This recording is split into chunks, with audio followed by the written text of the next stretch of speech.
Hello guys, तो कैसे हैं आप लोग। उम्मीद करता हूं कि आप सब बहुत अच्छे हैं। हमारे एसडी पैच चैनल में आप सभी का स्वागत है। अगर आप नए हैं तो प्लीज सब्सक्राइब कर लें। हमारे हॉरर कहानियों को देखें और सुने, सच में बहुत मजा आएगा। ये कहानी हेमंत की है, जो कि एक सॉफ्टवेयर कंपनी में एम्प्लॉय था। एक रात हेमंत एक अजीब और डरावना सपना देखता है, जिसमें हेमंत एक गली से गुजर रहा था जहां पर बहुत अंधेरा था, और उस अंधेरी गली में एक दुल्हन खड़ी हुई थी अपने शादी के ड्रेस में। और अचानक से हेमंत की आंखों के सामने किसी ने उस दुल्हन का गला पकड़ लिया पीछे से। वो दुल्हन हेमंत को आवाज लगाती है बचाने के लिए, मगर हेमंत वहीं पर शॉकिंग स्टेट में खड़ा रहा और चंद ही लम्हों में वो अपने होश में आकर उस दुल्हन को बचाने के बजाय वो पीछे की ओर कायरों की तरह भागने लगता है। कुछ फासलों की दूरी में जाकर वो पीछे की ओर मुड़ के देखता है तो एक तेज और नुकीले चाकू से उस दुल्हन के पेट में वार किया गया था, और उस दुल्हन का मुंह उसकी चीख के साथ खुला ही रहता है। हेमंत उस दुल्हन का चेहरा नोटिस करने पर पता चलता है कि वो और कोई नहीं, उसकी ऑफिस में काम करने वाली जनरल मैनेजर ही थी। और इस डरावने सपने के बाद हेमंत हड़बड़ाता हुआ अपनी नींद से जग जाता है। इस सपने से हेमंत बहुत ही निराश था, फिर भी अपने ऑफिस के लिए निकल जाता है। हेमंत अपने ऑफिस के लिए बस लेता है और सीट ना मिलने की वजह से वो खड़ा ही रहता है। उस बस में बहुत ही ज्यादा भीड़ थी और गाड़ियों के शोरों शराबों के बीच हेमंत उस सपने के बारे में ही सोच रहा था। और फिर हेमंत उसके साथ 3 हफ्ते पहले घटी हुई घटना को याद करने लगता है। हेमंत की जनरल मैनेजर उसके प्रोजेक्ट वर्क से निराश होकर उस प्रोजेक्ट वर्क को किसी और को दे देती है। हेमंत इससे बहुत ही ज्यादा भौंकला जाता है, क्योंकि इस प्रोजेक्ट के लिए हेमंत ने कड़ी मेहनत की थी और ये सफल हो जाता तो उसे प्रमोशन मिल जाता।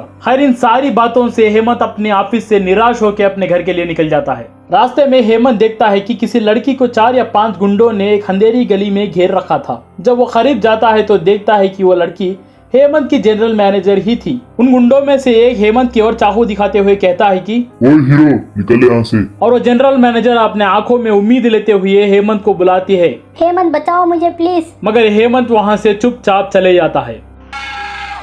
अगले दिन हेमंत अपने ऑफिस में देखता है कि बहुत सारे लोग एक जगह जमा होकर कुछ डिस्कस कर रहे थे, और हेमंत को कुछ भी पता नहीं चल रहा था आखिर हुआ क्या है। और फिर अपने सीट में जाकर हेमंत बैठ जाता है। इतने में ही उसकी कोलीग आके हेमंत को बताती है कि हमारे जनरल मैनेजर की कल रात किसी ने हत्या कर दी, और रोते हुए कहती है कि जनरल मैनेजर जवानी में ही चली गई और उसके अगले हफ्ते ही शादी भी थी।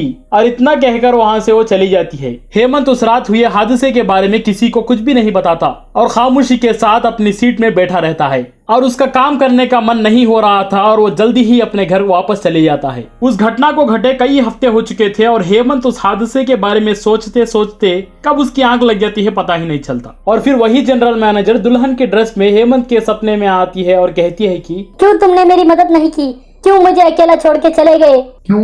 बस इतना कहकर दुल्हन की तरह सजा हुआ उस जनरल मैनेजर का चेहरा अचानक से बहुत ही डरावना हो जाता है, और फिर वो हेमंत का गला दबोच लेती है इतना जोर से कि खून आने लगता है। हेमंत अपने नींद से उठ जाता है और देखता है कि उसके शर्ट पर खून लगा हुआ था और उसके गले पर एक कट का निशान भी था। रात के वक्त फिर उसी जगह चले जाता है जिस जगह जनरल मैनेजर की उन गुंडों ने हत्या कर दी थी। उस जगह पर जाकर वो अपनी जनरल मैनेजर से माफी मांगने लगता है और अपने किए पे अफसोस करने लगता है। इतने में ही वो जनरल मैनेजर का हथियारा वहां पर आ जाता है और कहता है कि ये हीरो, मैं यहाँ सारे सबूत पिटाने के लिए आया हूँ, सारे सबूत। इतना कहकर वो अपने पॉकेट से चाकू निकालता है और तेजी से हेमंत की ओर बढ़ता है। हेमंत अपने आप को बचाकर निकल ही रहा था कि इतने में ही वो हथियारों से पीछे की ओर वार कर देता है, और घायल हेमंत कुछ ही कदम आगे जाकर नीचे की ओर गिर जाता है और बेहोश हो जाता है।